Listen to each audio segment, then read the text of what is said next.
Hello guys, so now we shall be discussing regarding a very important topic, that is your carpal tunnel syndrome. First of all, we shall be discussing what is carpal tunnel, and then we shall be discussing about carpal tunnel syndrome. Okay, carpal tunnel syndrome. Right. So all of you might have known that carpal tunnel is located somewhere here near the carpal bones, right? Yes, you are right. Carpal tunnel is located there. So if you look at the picture which I am drawing, guys, look here. Let us say that. So this is one bone here, this is another bone. Let us say this is your radius as well as this is your ulna. Okay, and obviously here you have got carpals, right? So let us say 1, 2, 3, 4, 5, 6, 7 as well as 8. You have got 8 carpal bones. So this is scaphoid, lunate and triquetrum pisiform. Okay, you have got trapezium, trapezoid, and okay, trapezium. Another one is trapezoid, and next you have got capitate as well as hamate. Okay, now very important thing to know. What is that important thing is that attached all the way, okay, attached all the way from the pisiform bone, till the scaphoid bone like this, okay, and not only that, and from the hamate till the trapezium. So hamate to trapezium, pisiform to scaphoid. So connecting all of this, there is a tent, okay, or let us say there is a blanket like thing like this, in this way. So this blanket like thing which is there here like a tent, okay, on the surface of the carpal bones like this. So this is called as flexor retinaculum. So this is the structure which I am drawing here, guys, look here. So this thing over here like a tent, which is located like a tent, okay. So this one is called as your flexor retinaculum.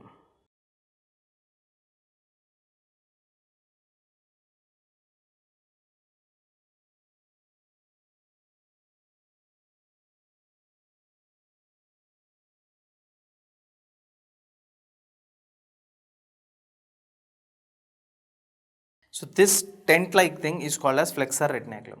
Okay, so there are some structures, okay, there are some structures. Let us say this is a tent like thing, okay, this is a tent like thing. So there are, this is called as flexor retinaculum. There are some structures that pass underneath the flexor retinaculum. There are some structures that pass superficial to the flexor retinaculum. Okay, so let me write down one more important thing, that this nerve which you can see, this is the nerve which passes beneath the flexor retinaculum and comes out like this. Okay, so this nerve you call it as a median nerve. Median nerve. So how is it passing? Median nerve is passing all the way like this, right? It passes beneath the flexor retinaculum like this. Clear? Now look here, very important thing, that sometimes it might happen like this, that the flexor retinaculum is on the top, carpal bones are on the bottom, in the center we have got median nerve. So median nerve can be compressed in between the flexor retinaculum as well as the carpal bones below. So when it will be compressed, the median nerve will be damaged. So that would lead to, or compression, simply compression of median nerve will lead to carpal tunnel syndrome. So what will the patient have is that, look here very carefully. So this is your flexor retinaculum, right? So this is your flexor retinaculum. Okay. Now this would be your median nerve. So this is the median nerve which is passing beneath the flexor retinaculum like this. And what did I tell you previously, guys? Median nerve, right, median nerve within the hand. I am only talking about the hand. Yes, previously when I was discussing the muscles of the forearm, I have already told you that all the muscles of the anterior compartment are supplied by median nerve except two muscles. I have told you this thing, okay. But now I am discussing about the hand region. In the hand region, the first three muscles which we have highlighted, you remembered in the previous classes which we discussed, that abductor pollicis brevis, flexor pollicis brevis and opponens pollicis, these three are supplied by, are innervated by median nerve except adductor pollicis, right. So that is the same thing we are going to write here now, that this median nerve gives a branch to the thenar region. Okay, so and what muscles does this innervate? It innervates all the thenars except adductor pollicis. all the thin nerves except the adductor pollicis. Okay. Second important thing is that it would also give a branch all the way like this to your lumbricals. I told you the first two lumbricals are the medial lumbricals. They are supplied by median now. So it will give a branch to lumbrical number 1 and lumbrical number 2. 1 and 2 lumbricals. Apart from that, it would also give a branch like this. Okay, and the name of this branch is digital branch. Digital branch or a digital nerves. What do I mean by digital branch or digital nerve in the sense? So this digital branch or digital nerve supplies to your fingers like this. Supplies to your fingers. Okay, so if you look at your median nerve, guys, so this blue color area, whatever you can see, right? So all this blue color area is supplied by your median nerve. Okay, now median nerve is supplying two areas. One is it is supplying your digits, right? It is supplying to your fingers all the way from here till here, from here till here, from here till here, right? And the medial half here. So it is supplying to your fingers, and also it is supplying to your palmar region. So median nerve has two branches. One branch supplies to your fingers, and that branch is your digital nerve. There is another branch, I'll tell you in a minute. That branch supplies to your palmar region. Okay, so keep these two things in mind. For the digits, it is supplied by a special branch of median nerve, that is your digital nerve. Next, to the palmar region also, the sensations and all, it is supplied by a different nerve. Okay, so these two things you just have to keep in your mind. Now look here, digital nerve supplies to your digits, I told you. Now from the median nerve itself here, you have got a special branch. Now this branch passes over the flexor retinaculum and comes here. It is passing from the top of the flexor retinaculum. Okay, now and it is supplying what? It is supplying that palmar region which I told you. And this branch you call it as palmar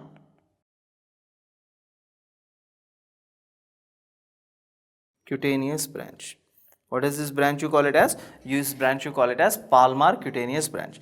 And where is it passing? It is passing above the flexor retinaculum, not below the flexor retinaculum. Why am I stressing at this point is that, for example, whenever there is compression of median nerve. So when I say median nerve is compressed, what is exactly happening is that whatever structures are passing beneath the flexor retinaculum, they will be compressed. So obviously this will suffer, this nerve will suffer. Obviously the digital nerve will suffer. Not only that, the first two lumbricals will suffer, or let us say all the thin nerves except the adductor pollicis will suffer. But this palmar cutaneous branch will not be affected. Okay, palmar cutaneous branch is not at all affected. Why? Because palmar cutaneous branch is not inside the carpal tunnel, it is above the carpal tunnel.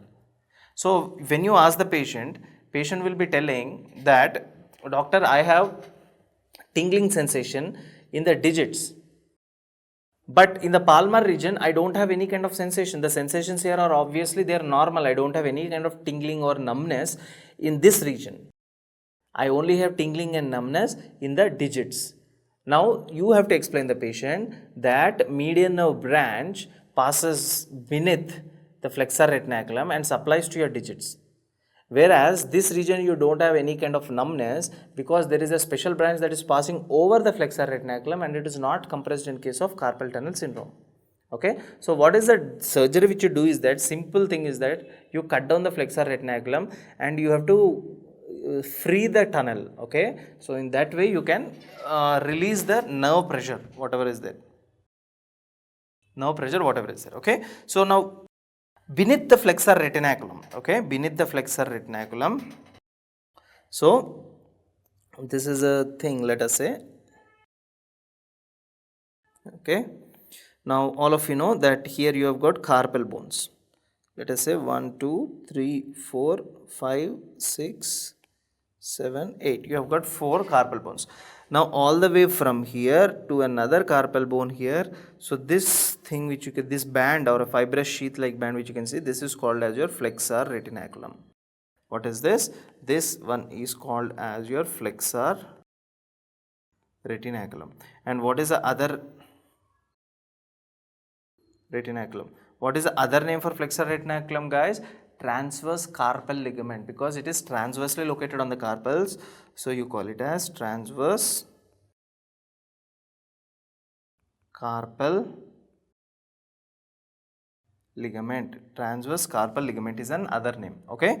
Now, if you look here, as I already told you, the nerve which passes in the center here, right? So this nerve you name it as a median nerve. Median nerve. Apart from median nerve, you also have got some more important things that pass under this, right? So what are those important things which will pass under this, guys? So what are the important things that will pass under this? So not only median nerve, okay, let me write it down, median nerve. Okay, apart from median nerve, you also have some more things. For example, flexor digitorum profundus. When I tell flexor digitorum profundus, you should also tell flexor digitorum superficialis. That will also pass beneath the flexor retinaculum. Third important thing is that we also have got flexor pollicis longus. That will also pass beneath the flexor retinaculum. Okay, so what are the important things that pass beneath the flexor retinaculum? That is, or we can also, they can also simply ask you what are the contents of the carpal tunnel: median nerve, flexor digitorum profundus, flexor digitorum superficialis, and flexor pollicis longus. These are the contents. Then what are the structures that pass superficial to flexor retinaculum? Structures that pass superficial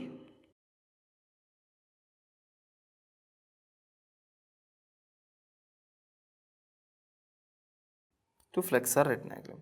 So what are the structures that pass superficial? S stands for superficial. U here stands for ulnar nerve. Ulnar nerve passes superficial. And P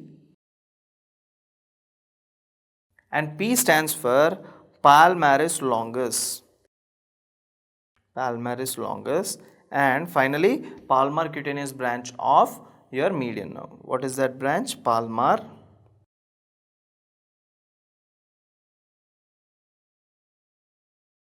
cutaneous branch. Palmar cutaneous branch of your median nerve, right? So whenever patient is having carpal tunnel, what are the two tests you do? What is the first test you do is that you have to bend the patient's wrist in this way, right? You have to extend it completely and then you have to press it this region. So when you are pressing at this region, if patient is having pain, right, pain in the fingers here, so it means it is a positive sign, and this sign is called as Tunnel test. Positive tunnel test. Okay. Second important thing is that you have to tell the patient to put his hands in this way. So because of this, there is a compression at this region. Now because of that compression, if the patient is having pain at the same area which I told you, the fingers and all, right? So this is called as positive Phelan test. Positive Phelan test. Okay. So as you can see at this picture which I have shown you on my hand over here. So this blue color thing, whatever is there, that is your median nerve, right? And the green one is your ulnar and the pink is your radial nerve. Okay. So how do you basically remember this? Is UMRU. Remember in this way. Okay. UMRU. So this is ulnar, this is median. When I turn it back, this is radial, and again this is ulnar. This is UM. When I turn it back, RU. Okay, UMRU. So it is making a cycle like this, UMRU. Okay, right? Next important thing, right? Next important thing I want to tell you is that, so let us say these are your carpals. Okay, 1, 2, you've got 3, 4. These are your carpal bones, and these are your metacarpals. 1, 2. These are your metacarpal bones.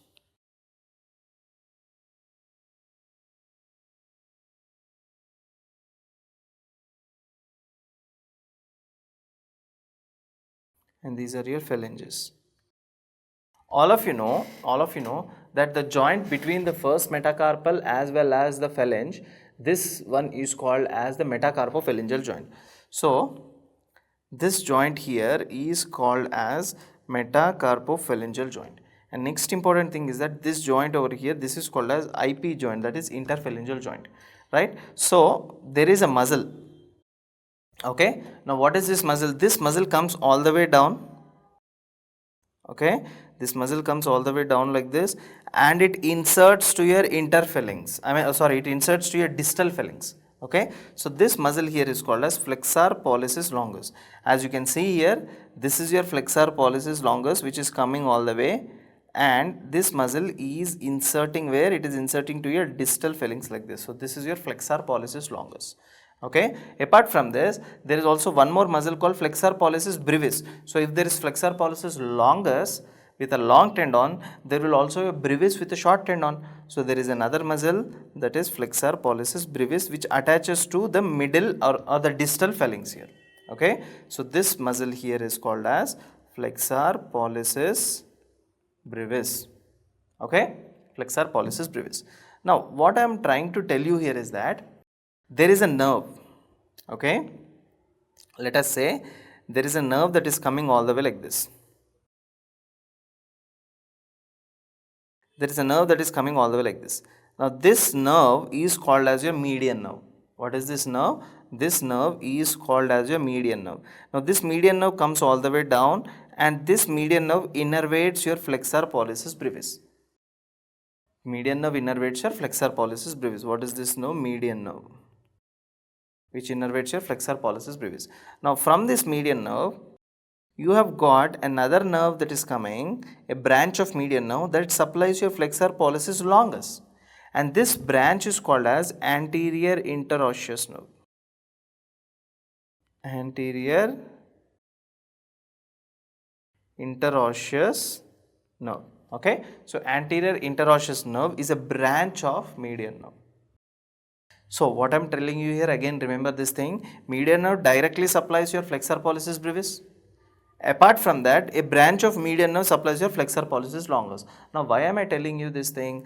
The reason is that, for example, if you have an injury to, let us say, anterior interosseous nerve, if there is an injury to anterior interosseous nerve, then what will happen? Anterior interosseous nerve supplies to your flexor pollicis longus, and flexor pollicis longus attaches to your distal phalanx, which means interphalangeal joint, IP joint flexion will not happen.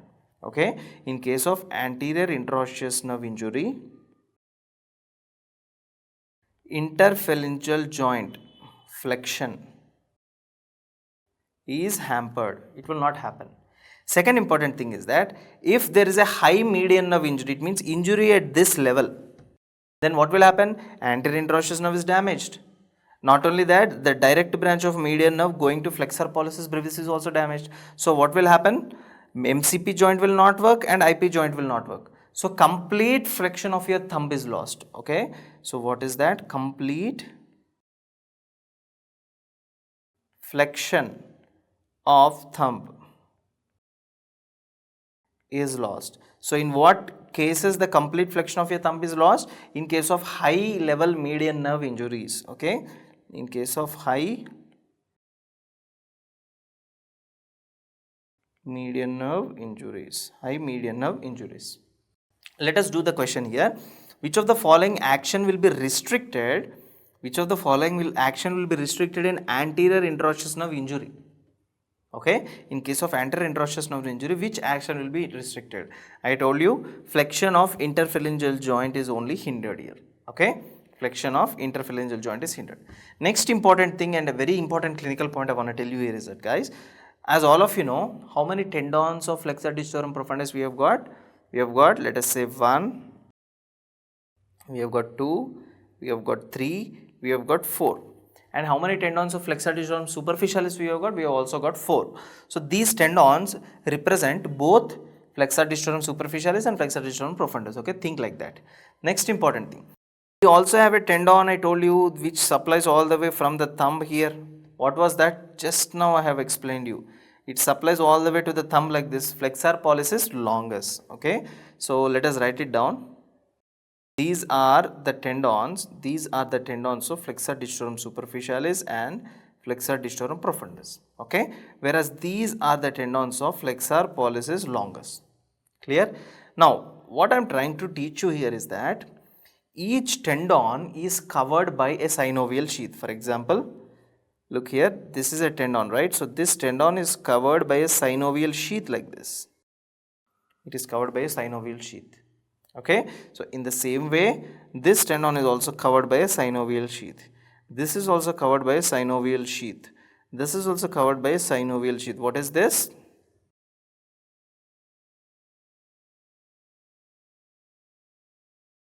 Synovial sheath. Synovial sheath. But look at the last one. The last one is not the last one is covered by synovial sheath, but in a different way. Look here. This last one, the synovial sheath comes all the way like this, but it wraps all the four tendons, leaving flexor pollicis longus. Okay, so it wraps all the four tendons and comes down like this all the way. Clear? So let me shade this region, guys, so that it would be clear for you to understand.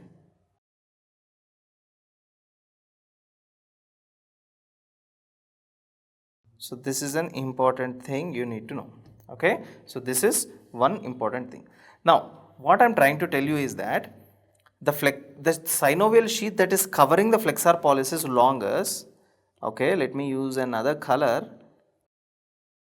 See, the synovial sheath that is covering this flexor pollicis longus, this synovial sheath you call it as a radial bursa.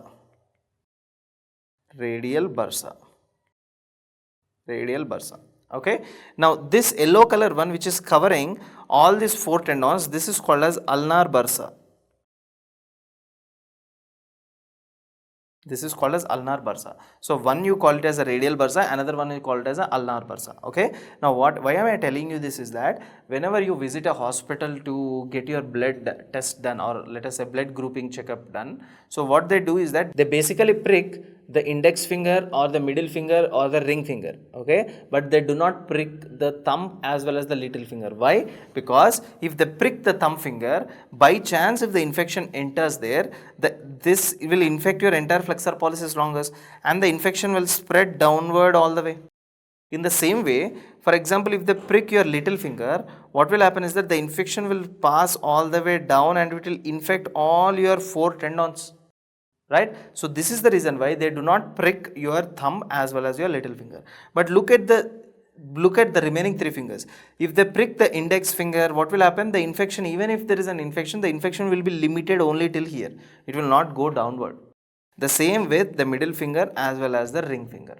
Okay, and next important thing is that synovial sheath, right? So if there is any kind of inflammation of synovial sheath, that condition you call it as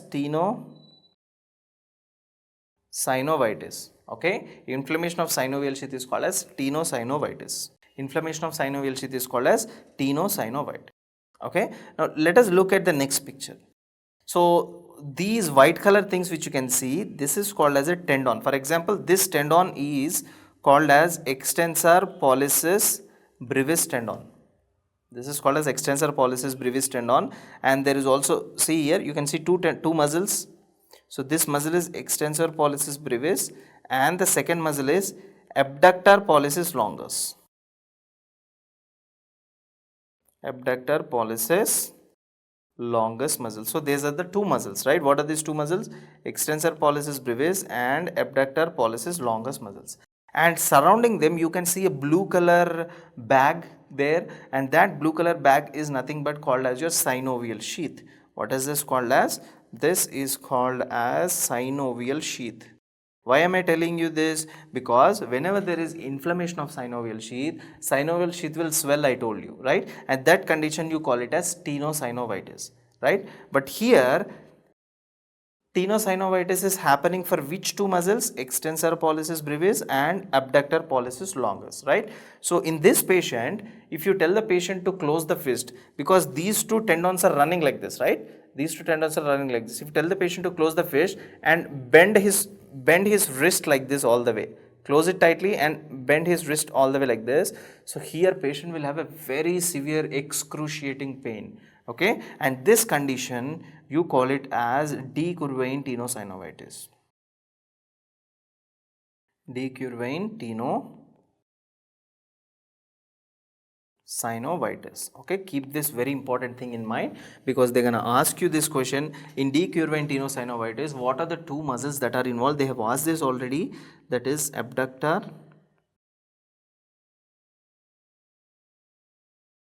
pollicis longus and extensor pollicis brevis, abductor pollicis longus and extensor pollicis brevis. Okay, so that test which I told you to bend this, close the fist and bend it like this. So this test is called as Finkelstein test. As you can see here, this is called as Finkelstein test. Okay, so look at the question below, guys. Decurvine tenosynovitis results from the inflammation of synovial sheath of what? Of which two muscles? One is called as your abductor pollicis longus, and extensor pollicis brevis. So this would be the answer. This would be the answer. Right, so these are the important topics which we shall be discussing, which we have already discussed today, guys. So these are the most important topics of your upper limb. Okay, thank you so much for watching my video. Goodbye.